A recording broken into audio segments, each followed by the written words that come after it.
میرے نبی کریم صلی اللہ علیہ وسلم نے فرمایا جو عورت بن سور کے بازار جائے، اب تو خیر بیویاں برقع پہن کے جاتی، برقعے پہ بھی کڑھائی کی ہے، برقعے پہ بھی کام کرایا، برقعے پہ جو کام اور نقش نگاری ہوئی ہے وہ 10,000 کی ہے۔ برقع پردے کے لیے پہننا تھا، دکھانے کے لیے؟ یہ کیسا برقع ہے کہ اس نے برقع بھی پہنا ہوا ہے اور برقع بھی اس نے فیشن والا پہن لیا ہے؟ یہ کس طرح کا؟ اس تو پردے کو پردے کی ضرورت پڑ گئی۔ میرے حبیب پاک علیہ السلام نے فرمایا بلا ضرورت، عورت کو اجازت ہے بیمار ہو تو ڈاکٹر کے پاس جائے، عورت کو اجازت ہے ضرورت پڑ جائے گھر میں سودا سلف نہ آتا ہو تو لینے چلی جائے، عورت کو اجازت ہے اگر گواہی کی ضرورت پڑ جائے تو پردہ کر کے قاضی عدالت کے پاس گواہی دینے جائے، عورت کو اجازت ہے حج پہ جائے، عورت کو اجازت ہے عمرے پہ جائے، عورت کو اجازت ہے کہ اگر کسی وقت جہاد کے لیے عورتوں کی ضرورت پڑ گئی تو حضرت فاطمہ اور جناب عائشہ کی سنت ادا کرے، جہاد کو جائے۔ لیکن اگر عورت موج کرنے جائے اور روز گئے وہ دیکھیں نا فلاں پارک میں تھے آپ تو کبھی گئے ہی نہیں، فلاں جگہ تھے آپ کے پاس تو فرصت ہی نہیں، فلاں میری سرگودے والی بہن کا خامن تو روز لے کے جاتا ہے آپ نے تو کبھی توجہ نہیں فرمائی۔ روز پیغام دیتی رہے میرے حبیب کریم سید عالم صلی اللہ علیہ وسلم نے فرمایا جو بی بی بن سور کے بلا ضرورت بازار جائے، نبی پاک علیہ السلام نے فرمایا ایک قدم وہ اٹھائے گی تو اس پر اللہ کی لعنت برسے گی، فرشتوں کی لعنت برسے گی، زمین والے لعنت برسائیں گے، آسمان والے لعنت برسائیں گے۔ اور میرے حبیب بولے تو فرمایا جب اللہ کی لعنت برسے گی تو میں بھی اس بی بی پہ لعنت ہی کروں گا جو بی بی بن سور کے جائے۔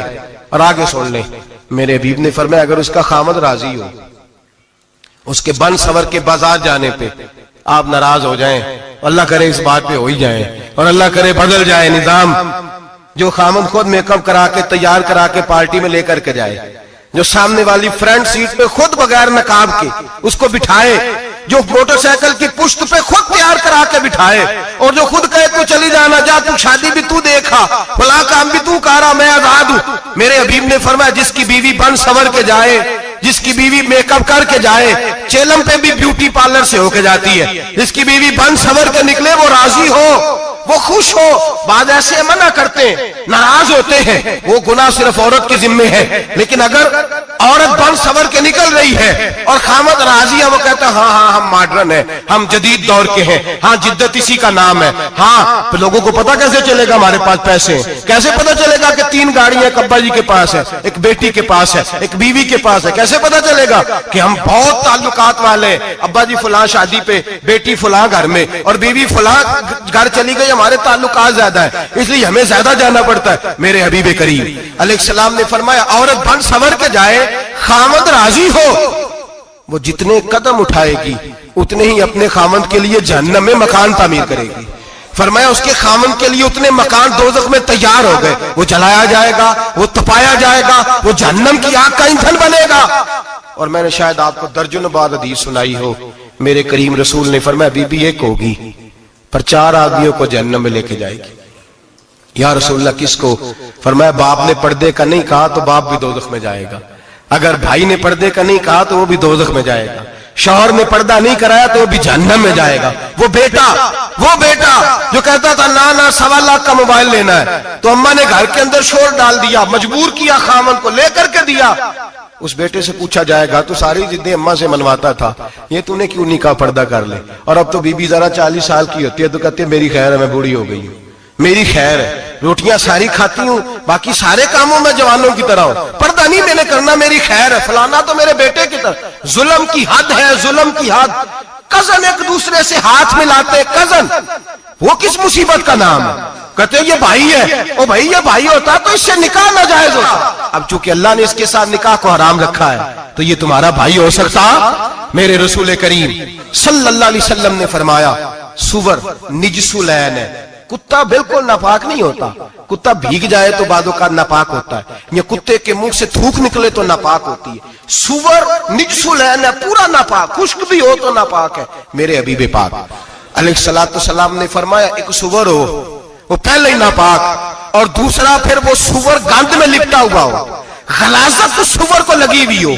فرمایا ایک تو سور جو نجس العین ہے اور پھر وہ گند میں لپٹ جائے، غلاظت میں بھر جائے، اس کے پورے وجود کو گندگی لگ جائے۔ فرمایا وہ سور گندگی اور غلاظت میں لپٹا ہوا تیرے جسم سے لگ جائے تو اتنا برا نہیں جتنا غیر محرم عورت کا وجود تیرے وجود سے لگ جائے تو برا ہے. کس قدر تفصیل دی, کہاں سے بات شروع کی اور کہاں میرے نبی نے سکھائی. کزن ہاتھ ملا رہی ہے, کزن کے ساتھ بازار جایا جا رہا ہے, کزن کے ساتھ فلاں کام ہو رہا ہے, کزن کو چچا کا بیٹا بھائی ہوتا ہے. اگر یہ سگا بھائی ہوتا تو اس کے ساتھ نکاح ناجائز ہوتا. خدا را آ جاؤ, لوٹ آؤ, واپس پلٹو دین کی طرف, لوٹو اس تباہی سے نکلو.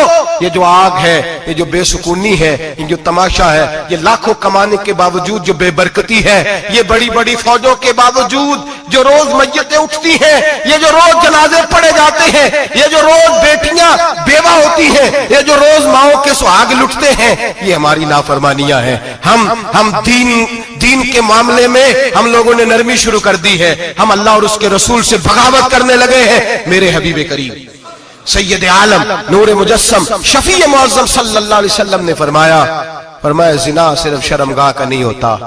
حضور نے فرمایا آنکھیں بھی زانی ہوتی ہیں, کان بھی زانی ہوتے ہیں, زبان بھی زانی ہوتی ہے. بخاری مسلم دونوں میں موجود ہے. صحابہ نے عرض کی حضور زبان کیسے زانی ہوتی ہے؟ فرمایا جو نماز کے باوجود گند بولتا ہے, غلیظ گفتگو کرتا ہے, وہ زبان کا زانی ہے. اور فرمایا جو روز گند دیکھتا ہے, وہ جتنی مرضی تہجدیں پڑھے, وہ آنکھ کا زانی ہے. اور جو گندی باتوں میں لذت محسوس کر کے سنتا ہے, وہ جتنا مرضی روز اٹھ کے مسجد میں جھاڑو دے, وہ کانوں کا زانی ہے. میرے نبی نے فرمایا آنکھ کا زنا بھی چھوڑ دو, کان کا زنا بھی, بولیے کان کا زنا بھی, زبان کا زنا بھی. مسند امام احمد بن حنبل اٹھائیے.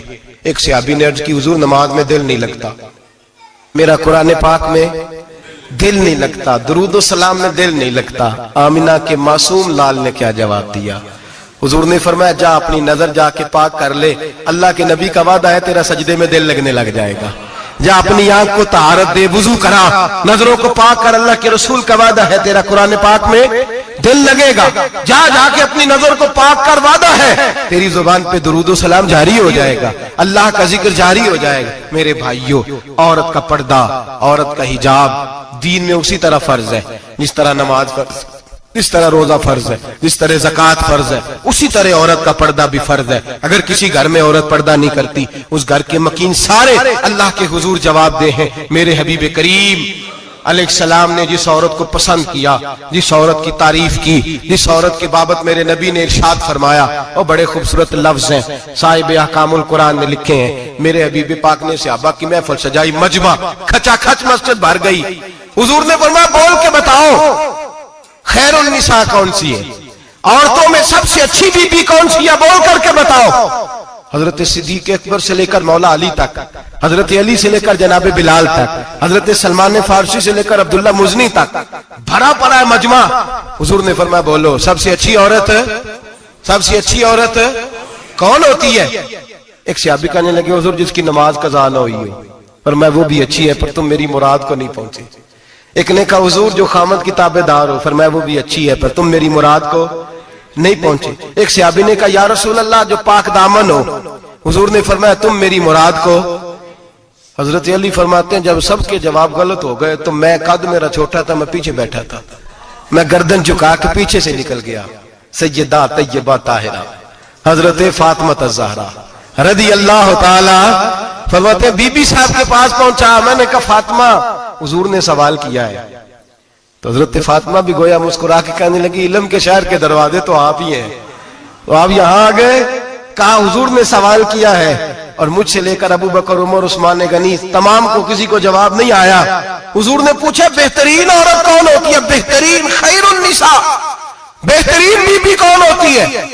تو حضرت سیدہ فاطمہ کہنے لگی علی بڑی سادی سی بات تھی, سادی سی بات تھی, سمجھ نہیں آئی.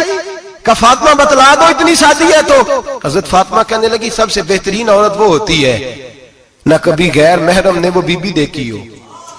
اگلے جملے بھی یاد رکھنے, نہ کبھی غیر محرم نے وہ بی بی دیکھی ہو. اور فرمایا نہ اس بی بی نے کبھی کوئی غیر محرم دیکھا ہو.